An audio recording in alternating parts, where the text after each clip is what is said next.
ओम श्री गणेशाय नमः। बड़ों को प्रणाम और छोटों को प्यार।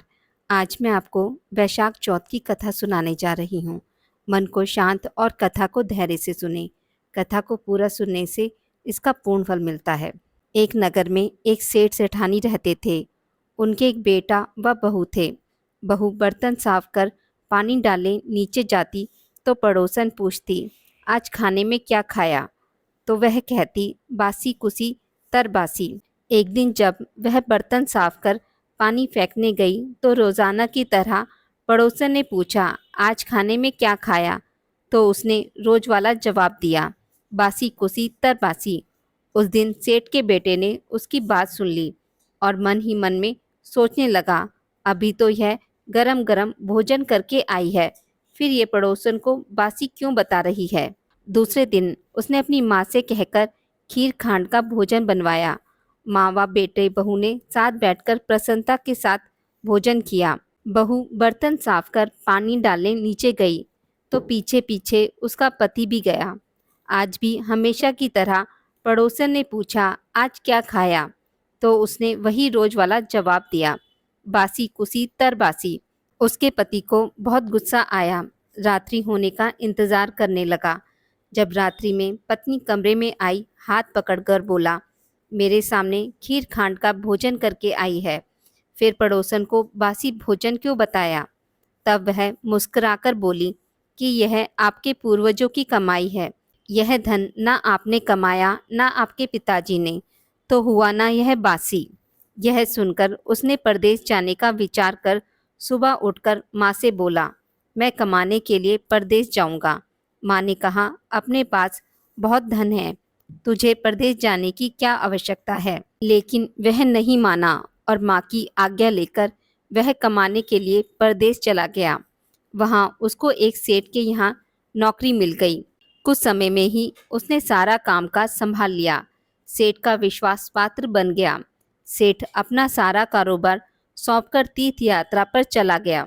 इधर सास ने बहू से कह रखा था कि परिंदे का पानी और चूल्हे की आग कभी मत बुझने देना, परंतु एक दिन चूल्हे की आग बुझ गई।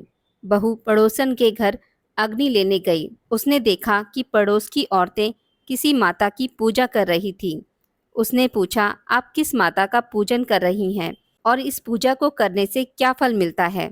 तब पड़ोसन ने कहा, यह चौथ माता का व्रत है। इस व्रत को करने से स्त्रियों को अखंड सौभाग्य, उत्तम रूप, सुख, गुणवान संतान तथा बिछड़े का मिलन होता है। तब उसने बताया, मेरे पति परदेश गए हैं, मैं भी चौथ माता का व्रत करना चाहती हूँ, पर मेरी सास मुझे घर से बाहर आने नहीं देती, तो मुझे कैसे पता चलेगा कि चौथ माता का व्रत कब आता है? तब पड़ोसन ने कहा, बहू तुम रोजाना एक डिबिया में एक दाना गेहूं रखते जाना। जब 30 दिन हो जाएं, उस दिन चौथ माता का व्रत रख लेना और शाम को चौथ बिंदायक जी का पूजन कर चंद्रमा को अर्घ्य देकर फिर खाना खा लेना। साहूकार की बहू को पड़ोसन के कहे अनुसार व्रत करते बहुत समय बीत गया। चौथ माता ने सोचा कि यदि इसकी नहीं सुनी तो मुझे कौन मानेगा। तब चौथ माता ने साहूकार के बेटे को स्वप्न में जाकर कहा कि साहूकार का बेटा सो रहा है या जाग रहा है।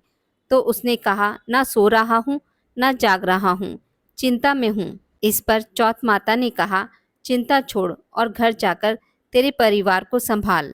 तब साहूकार के बेटे ने कहा, मेरा कारोबार बहुत फैला है। तब चौथ माता बोली, सुबह उठकर स्नान ध्यान से निर्वित हो दुकान जाकर चौथ माता का नाम लेकर घी का दीपक जलाकर बैठ जाना। जिसको लेना है ले जाएगा, जिसको देना है दे जाएगा। सुबह उसने वैसा ही किया और देखते ही देखते हिसाब हो गया और उसने घर जाने की तैयारी कर ली। घर रवाना हुआ तो रास्ते में एक सांप अपनी 100 वर्ष की आयु पूर्ण करने दाह समाधि लेने जा रहा था। उसने उसको सिसकार दिया। सांप ने गुस्से में कहा, मैं अपनी आयु पूर्ण करके मुक्ति पाने जा रहा था, तूने मुझे टोक दिया, इसलिए अब मैं तुझे डसूंगा। इस पर साहूकार के बेटे ने कहा, मैं 12 वर्ष बाद अपने घर जा रहा हूँ, मैं अपनी माँ व पत्नी से मिल लूँ, तब डस लेना। तब सांप बोला, तू घर जाकर पलंग पर सो जाएगा। तब उसने कहा, मैं अपनी पत्नी की चोटी लटका दूंगा, उस पर चढ़कर डस लेना। घर पहुंचा तो उदास था। बेटा कुछ बोला नहीं, लेकिन उसकी औरत होशियार थी। सब बात पता करके उसके कमरे की एक सीढ़ी पर दूध, दूसरी पर चूरमा, तीसरी पर बालू रेत, इत्र, फूल आदि रखकर चौथ माता से प्रार्थना की। हे चौथ माता, मेरे पति के प्राणों की रक्षा करना। अर्धरात्रि में सांप आया और दूध पिया। चूरमे व बालू मिट्टी में किलोरे कर बोला, साहूकार के बेटे की बहू, सुख तो बहुत दिया, पर वचनों का बंधा हूँ, डसूंगा तो जरूर। तब चौथ बिंदायक जी ने सोचा इसकी रक्षा तो करनी चाहिए। तब चौथ माता तलवार बनी, बिंदायक जी ढाल बने और सांप के टुकड़े हो गए। सांप की पूंछ का टुकड़ा उसकी जूती में जाकर गिर गया। सांप ने सोचा डसूंगा तो जरूर। तब उसकी पत्नी रोज कीड़ी को आटा डालती थी। तब सब कीड़ियों ने मिलकर उसकी पूंछ को खोखला कर दिया। साहूकार के बेटे को नींद नहीं आ रही थी। वह अपनी पत्नी के साथ चौपड़ पासा खेलने लगे। सुबह देर तक जब बेटे बहू नहीं उठे तो साहूकारनी जगाने गई तो सीढ़ियों पर खून ही खून देखकर जोर जोर से रोने लगी कि मेरे बेटे बहू को किसी ने मार दिया। रोने की आवाज़ से बेटे बहू उठे और बेटे ने कहा, माँ हमारा बैरी दुश्मन मरा है, यहाँ साफ सफाई करवाओ, तब हम बाहर आएंगे। माँ ने वहाँ से साफ सफाई करवाई। बेटा बहू नीचे आए। बेटे ने पूछा, मेरे पीछे से किसी ने कोई धर्म पुण्य किया क्या? तो बहू ने हामी भरी। तब सास बोली, तू 4 समय खाना खाती थी, तूने क्या धर्म किया? तब बहू बोली, मैं चौथ बिंदायक जी का व्रत करती थी। एक समय का खाना पानी वाली को देती, दूसरी बार का गाय के बछड़े को, तीसरी बार का जमीन में गाड़ देती व चौथी बार का चांद को अर्धे देकर स्वयं खा लेती। मैंने बनिए की दुकान से पूजा का सामान मंगवाया, उसका हिसाब कर देना। सास ने पानी वाली से पूछा तो उसने कहा, महीने की हर चौथ को मुझे खाना देती थी। बछड़े के मुंह से फूल गिरने लगे। जमीन में खोदा तो सोने के चक्र मिले। बनिए से पूछा तो उसने हिसाब बताया।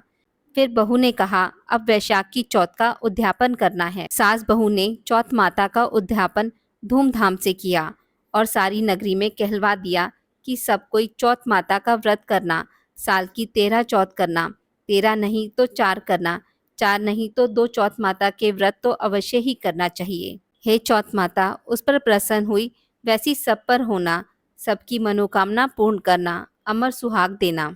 बोलिए गणेश जी महाराज और चौथ माता की जय हो। अगर आप चौथ माता का व्रत करते हैं तो बिंदायक जी की कथा अवश्य सुने। एक बुढ़िया माई रोज मिट्टी के गणेश जी की पूजा करती थी। बेचारी बुढ़िया के बनाए गणेश जी रोज गल जाते थे। उसके घर के सामने एक सेठ जी का मकान बन रहा था। बुढ़िया माई सेठ जी के मकान पर जाकर मकान बनाने वाले कारीगर से बोली, भाई मेरे मिट्टी के बनाए गणेश जी रोज गल जाते हैं, आप मेरी पूजा के लिए पत्थर के गणेश जी बना दो, आपकी बड़ी कृपा होगी। मकान बनाने वाला कारीगर बोला, माई जितनी देर में तुम्हारे लिए गणेश जी बनाएंगे उतनी देर में तो सेठ जी की दीवार पूरी कर देंगे। बुढ़िया यह सुनकर दुखी मन से बोली, राम करे तुम्हारी दीवार टेढ़ी हो जाए। अब उनकी दीवार टेढ़ी हो गई। वो चीने और ढा देवे, चीने और ढा देवे। दीवार पूरी करते करते शाम हो गई, परंतु दीवार बनने से पहले ही टेढ़ी हो जाए। शाम को सेठ जी आए और पूछा कि आज कुछ काम नहीं किया। तब मकान बनाने वाले कारीगर ने बुढ़िया वाली बात बताई। वो कहने लगे, एक बुढ़िया आई थी, वो कह रही थी मेरा पत्थर का गणेश घड़ दो। हमने नहीं घड़ा तो उसने कहा तुम्हारी दीवार टेढ़ी हो जाए। तब से दीवार सीधी नहीं बन रही, बनाते हैं और ढा देते हैं। तब सेठ जी ने बुढ़िया माई से जाकर कहा, माई तुम हमारी दीवार सीधी करा दो, हम तुम्हें सोने के गणेश जी बनवा देंगे।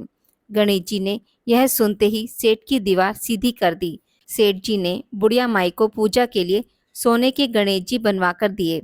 गणेश जी को पाकर बुढ़िया माई बहुत प्रसन्न हुई। हे बिंदायक जी महाराज, जैसे सेठ जी की दीवार सीधी करी वैसे ही कहते सुनते हमारे भी सभी कार्य सीधे करना। बोलिए गणेश जी महाराज की जय हो। आज की इस वीडियो में बस इतना ही। मित्रों, अगर आपको मेरी वीडियोस पसंद आती हैं तो इसे लाइक और शेयर ज़रूर करें और पूजा पाठ से जुड़ी जानकारी के लिए मेरे चैनल को सब्सक्राइब करना ना भूलें। धन्यवाद।